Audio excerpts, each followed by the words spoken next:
Good morning, students. In last lecture we have done properties of Venn diagram and on sets, some properties of sets. Now we are doing exercise 1.3. अब हम exercise 1.3 के कुछ questions कर रहे हैं, आप उन पे ध्यान दीजिएगा और एक्सरसाइज को नोटबुक्स में कर लीजिएगा। फर्स्ट ऑफ ऑल हम साथ साथ इनके डेफिनेशन भी एक बार रिवाइज करेंगे, क्योंकि ये सभी सिंबल्स आपके लिए बिल्कुल नहीं हैं।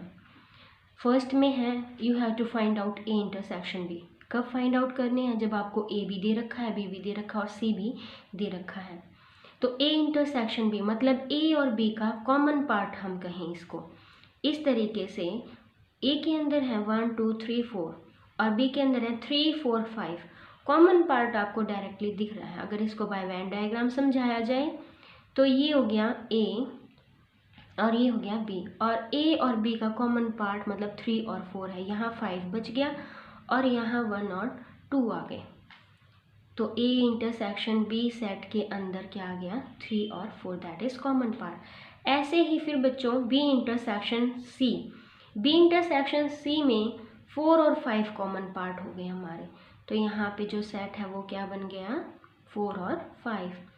अब बेटा बी माइनस सी, बी के सारे एलिमेंट, लेकिन वो एलिमेंट जो सी में है वो छोड़ने हैं, माइनस करने हैं, वो सी के कॉमन एलिमेंट माइनस करने हैं। अगर आप वेन डायग्राम से इसको समझो तो मान लो ये बी सेट है और ये सी सेट है, तो ये जो पोर्शन होगा आपका ये बी माइनस सी है, मतलब बी के सभी एलिमेंट, लेकिन जो ये कॉमन था वो माइनस कर दिया।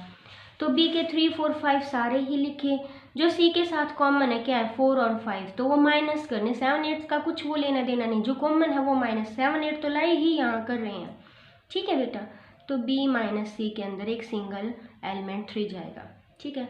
और इसी को, ऐसे सेट को हम क्या बोलते हैं? सिंगलटन सेट, जिसके अंदर सिर्फ एक एलिमेंट जाए। ये आपका फर्स्ट क्वेश्चन हो गया बेटा।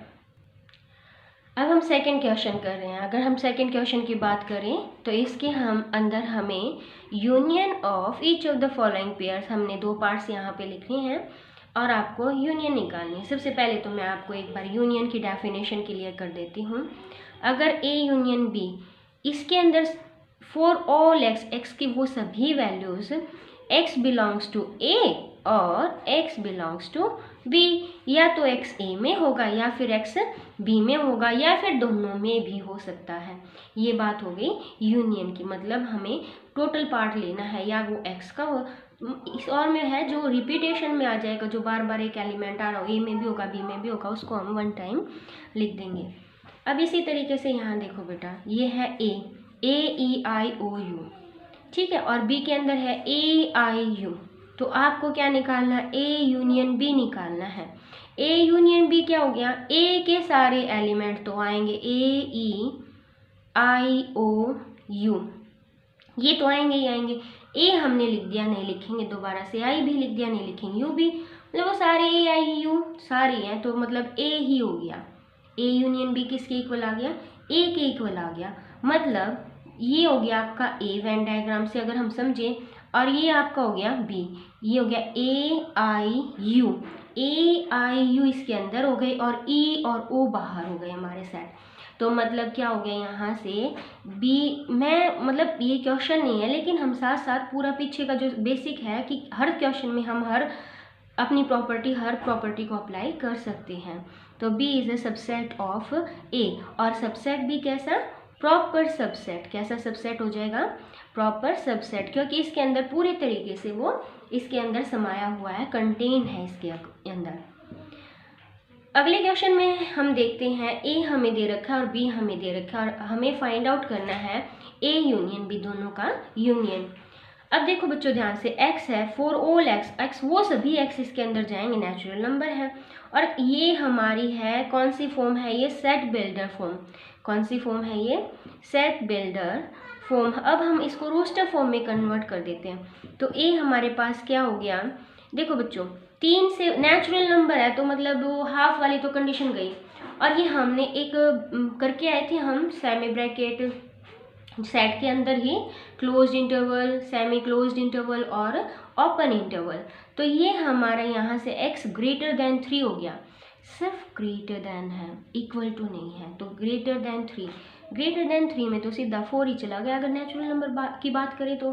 वैसे तो 3.1 भी हो जाता है, 3.2 भी, लेकिन इन चीज़ों को उसने किस से हटा दिया, x is a natural number कह के उसने मतलब ये फ्रैक्शनल वैल्यूज़ को इंक्लूड नहीं किया सेट के अंदर। फिर बेटा लेस देन इक्वल टू 9 है, मतलब 9 तक तो जाना ही हमें। तो 4, 5, 6, 7, 8 और 9 ये हमारा a हो गया। फिर इसी के बाद हो गया b के अंदर देखो x is a natural number, x natural number हो गया। x ग्रेटर देन 10, 10 से बड़ा है, 10 से बड़ा क्या हो गया, 11, 12, 13, 14 और ये लेस देन इक्वल टू 15 तक ही जाएगा। नाउ अब हमें जो फाइंड आउट करना है वो a यूनियन b है। तो a यूनियन b में a के सारे एलिमेंट बेटा, फिर b के भी सारे, लेकिन जो रिपीटेशन में है तो वो हम एक बार ही लिखें, मेरे ख्याल से कोई भी रिपीटेशन में नहीं है।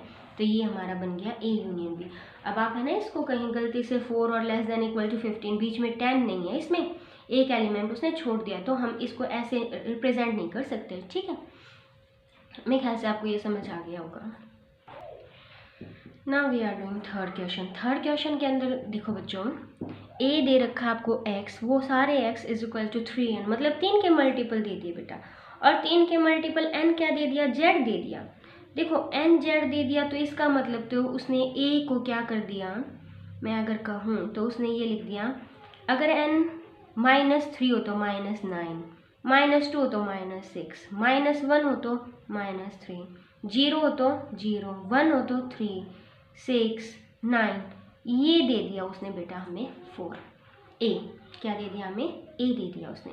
फिर ऐसे ही हम b को और ओपन करेंगे तो ये तो 4 का मल्टीपल है, और इसी तरीके से 4n बिलोंग्स कर रहा है z से। तो 4 3 जा -3, 12, 4 2 जा -8, 4 0, 4 1 जा 4 2 जा 8, 4 3 जा 12, और ऐसे ही ये चला जाएगा। सबसे पहले तो अगर बात करें तो ये दोनों ही हमारे इनफाइनाइट सेट हैं। कैसे सेट हैं ये, इनफाइनाइट सेट। हम सेट की डेफिनेशन के अंदर करके आए थे, अगर सेट के अंदर नंबर ऑफ एलिमेंट्स, मतलब इसको बोलते हैं कार्डिनलिटी। कार्डिनलिटी किसी भी सेट की अगर काउंटेबल है then the set is finite. तो इन दोनों को हम काउंट नहीं, कितने एलिमेंट है, इनफाइनाइट है, इधर से ले लो चाहे इधर से, तो वो क्या हो जाएगा इनफाइनाइट जेड, क्योंकि हमारा जो इंटीजर्स का सेट है वो ही इनफाइनाइट है जिससे हमें n बिलोंग्स करवाना है। तो दोनों ही इनफाइनाइट सेट हो गए। अब अगर मैं बात करूँ यूनियन की, तो यूनियन में तो 3n और 4n दोनों ही चले जाएंगे, कॉमन को हम हटा देंगे, ठीक है बच्चा। फिर हम बात कर रहे हैं a इंटरसेक्शन b की। इंटरसेक्शन के अंदर देखो, अगर मैं यहाँ पे एक और ज़्यादा ले लेती तो 3 4 जा 12, और यहाँ पे भी 12 आ जाता, तो यहाँ से हमारा क्या हो जाता, फिर 24 मिलता है। तो -24, -12, 0 and 12 and 24 up to so on. तो अगर इसको हमें ऐसे ही अपनी, ये हमारी कौन सी फॉर्म दे रखी है उसने, सेट बिल्डर फॉर्म, तो इस ऐसे ही अगर हमें लिखना है, ये हमारी रूस्टर फॉर्म है। कौन सी फॉर्म है, रूस्टर फॉर्म,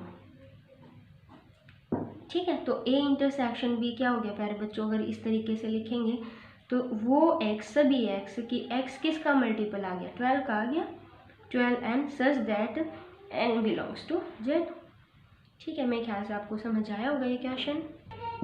अब हम नेक्स्ट क्वेश्चन कर रहे हैं बेटा, इसमें फर्स्ट पार्ट आपको फाइंड आउट करना है a इंटरसेक्शन c का कॉम्प्लीमेंट, और सेकेंड पार्ट इसके अंदर b है a माइनस c का कॉम्प्लीमेंट। एक दो पार्ट और हैं, मेरे ख्याल से आप लोग उनको बहुत अच्छे से कर लोगे, ठीक है। तो अब मैं कर a इंटरसेक्शन c और फिर उसका कॉम्प्लीमेंट। तो सबसे पहले तो देखो बेटा, इसकी ये चीज़ देखो, ये हमारा सेट a है। एक बार देख लेते हैं a, देख लेते हैं एक बार a के अंदर क्या है, 1 2 3 4 है के अंदर, ये दे रखा है a इंटरसेक्शन c। देखो a इंटरसेक्शन c में तो सिर्फ 3 और 4 है, फिर इसका कॉम्प्लीमेंट सिर्फ इस पार्ट का कॉम्प्लीमेंट, इस पार्ट के कॉम्प्लीमेंट का मतलब बाहर का सारा एरिया बेटा, क्या आ गया बाहर का, सिर्फ 3 और 4 छोड़ना है हमें यू में से, ये 2 छोड़ने हैं। तो ए इंटरसेक्शन सी, अगर ए इंटरसेक्शन सी की बात करें तो वो आ गया 3 और 4, और अगर ए इंटरसेक्शन सी का कॉम्प्लीमेंट हमें निकालना है तो U minus A intersection C हमें करना पड़ेगा, मतलब यू के सारे एलिमेंट लेकिन वो माइनस करने हैं जो इंटरसेक्शन सी में है। तो ये आ गया 1 2 5 6 7 8 और 9। मेरे ख्याल से आप बच्चों अच्छे से समझ गए होंगे इसको।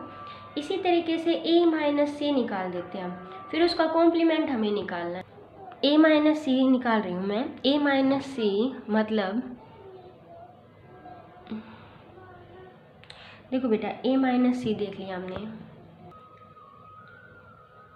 देखो बच्चों इसको ए माइनस सी हमने निकाल लिया, एक ए के सारे एलिमेंट्स लेकिन जो सी में है वो हटा दिए, 3 और 4 1 2 आ गया।